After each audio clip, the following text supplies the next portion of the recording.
और अब इस वक्त की बड़ी खबर हम आपको बता दें, बहुत बड़ी खबर आ रही है पंजाब से। नांदेड़ से जो श्रद्धालु लौटे थे उनकी संख्या 170 हो चुकी है जो कोरोना पॉजिटिव पाए गए हैं। नांदेड़ साहिब से लौटे लोगों से फैला कोरोना और अब यह संख्या 170 तक पहुंच गई है। हमारे साथ जगविंदर पटियाल हमारे सहयोगी जुड़ चुके हैं इसी खबर पर अधिक जानकारी के साथ। जगविंदर।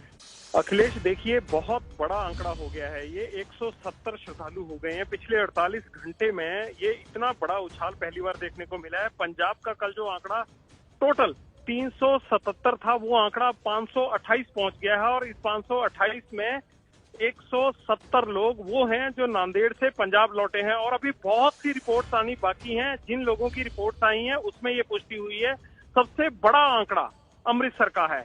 76 श्रद्धालु अकेले अमृतसर में पॉजिटिव पाए गए हैं। और ताज्जुब इसलिए है और हैरानी भी है क्योंकि यही अमृतसर है जहां 26 तारीख को सीधा 174 श्रद्धालुओं को घर भेज दिया गया था और फिर उनको 27 तारीख को जो ऑर्डर निकला उसके बाद वापस बुलाया गया और क्वारंटीन किया गया जो गवर्नमेंट का सेंटर था। अब उन लोगों ने आगे कितने लोगों को फैलाया होगा और अमृतसर की स्थिति क्या हो गई है आप देख लीजिए।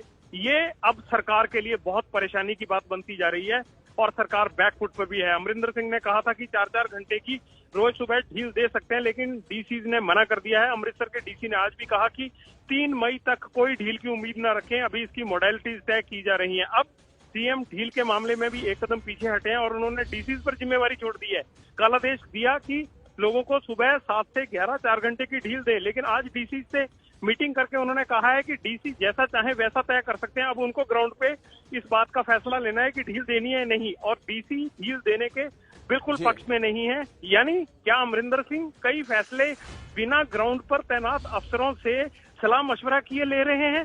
ये बड़ी हैरानी की बात है। कंफ्यूजन की स्थिति बनी हुई है बहुत से फैसलों को लेकर। अखिलेश, बिल्कुल जगविंदर, और आपने कहा कि सरकार बैकफुट पर है। सरकार की बड़ी लापरवाही भी दरअसल इस पूरे मामले में सामने आई है।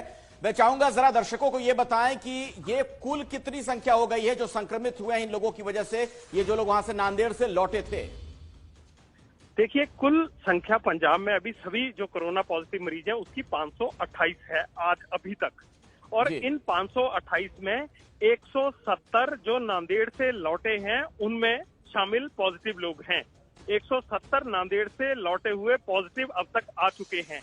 और ये जो 170 हैं इनमें 76 लोग 76 पॉजिटिव नांदेड़ से लौटे हुए लोग जो हैं वो अकेले अमृतसर जिले में हैं। जी, मतलब जगविंदर, क्या ये संख्या और बढ़ सकती है फिर? क्या इस बात की आशंका है? जाहिर सी बात है, अभी तो टेस्ट ही कितने हुए हैं। अगर मान लीजिए 3500 लोग नांदेड़ से वापस लौट रहे हैं तो मुझे ये लगता है कि अभी तो तकरीबन 1500 का टेस्ट भी नहीं हुआ होगा। और अगर टेस्ट हो भी गया है तो रिपोर्ट्स नहीं आई होंगी। इसलिए जो क्वारंटीन में लोग हैं 3500 ये हैं और इसके अलावा 2800 अभी जैसलमेर वाले हैं।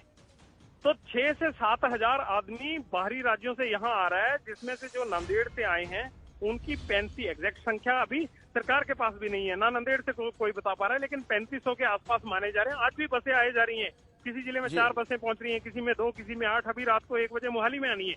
तो आप सोचिए कि कितना बड़ा खतरा बढ़ा दिया है सरकार के एक फैसले ने इस पूरे पंजाब को कितने बड़े कोरोना के खतरे में डाल दिया। जगविंदर, आपने बड़ी जानकारी दी। जगविंदर, आपने आपने एक बड़ी जानकारी दी कि 3500 लोग कुल ऐसे हैं जो नांदेड़ से लौटे हैं। 2800 का एक और आंकड़ा आप बता रहे थे, वो क्या है? 2800 का आंकड़ा जो जैसलमेर में मजदूर फंसे हुए थे उनको भी 61 बसों में पंजाब सरकार पिछले कल ही वापस लेकर आई है। उनको अबोहर में, फाजिलका में, अलग अलग जिलों में क्वारंटीन कर दिया गया है जो राजस्थान के सटे हुए जिले हैं पंजाब के। अभी उनकी रिपोर्ट्स या उनके जो भी पॉजिटिव आए हैं या नहीं आए हैं, कितनों की सैंपलिंग हुई है, उस बारे में आंकड़ा नहीं आया है। ये जो 170 आंकड़ा है ये उन 3500 श्रद्धालुओं के बारे में चल रहा है जो नांदेड़ से अभी कई आ चुके हैं, कई आ रहे हैं। 90 बसें भेजी गई थी, धीरे धीरे वो बसें जैसे जैसे पहुंच रही हैं अलग अलग जिलों में, वहां क्वारंटीन करके उनको सैंपल लिए जा रहे हैं। लेकिन अभी जितने भी लोग यहाँ पहुंच चुके हैं उन लोगों की सबकी सैंपलिंग नहीं हुई है और ना ही जितनों की सैंपलिंग होगी है उनके रिजल्ट आए हैं। 16 घंटे लगते हैं पहला रिजल्ट आने में, रिपोर्ट आने में। तो जिन लोगों की पिछले 2 दिनों में रिपोर्ट आई है उनमें से ही 170 हो गए हैं। 35% आंकड़ा अगर हम मान लीजिए 528 का 35% लगाएं तो वो नांदेड़ से लौटे हुए लोगों का ही हो गया। बिल्कुल, ये बहुत ही डराने वाली जानकारी एक तरीके से जगविंदर की आंकड़ा और ज्यादा बढ़ सकता है। जिस तरीके से आप ये बता रहे हैं, पूरी जानकारी दे रहे हैं, ऐसे में जाहिर तौर पर सरकार को लेकर गंभीर सवाल खड़े हुए हैं। एबीपी न्यूज ने भी सरकार को लेकर सवाल पूछे थे कि एक बड़ी लापरवाही है। अब क्या कुछ कहा जा रहा है? प्रशासनिक अमला क्या कर रहा है? कोई स्ट्रेटजी आपको नजर आ रही है जगविंदर? देखिए, पहली तो बात यह है कि ये एक तरह से क्रिमिनल नेग्लिजेंस है। ये नेग्लिजेंस नहीं है, ये लापरवाही नहीं है, ये आपराधिक लापरवाही है। जब डिजास्टर मैनेजमेंट एक्ट लगा था, कोरोना से जुड़े हुए किसी भी आदमी को खुले में घूमने की इजाजत नहीं है, तो सरकार ने किस तरह से उन लोगों को घर भेज दिया, किस तरह से उन लोगों को इकट्ठे तौर पर बुला लिया, किस तरह से भीड़ आ गई, ये क्रिमिनल नेग्लिजेंस का मामला बनता है। इसमें एफआईआर दर्ज होनी चाहिए।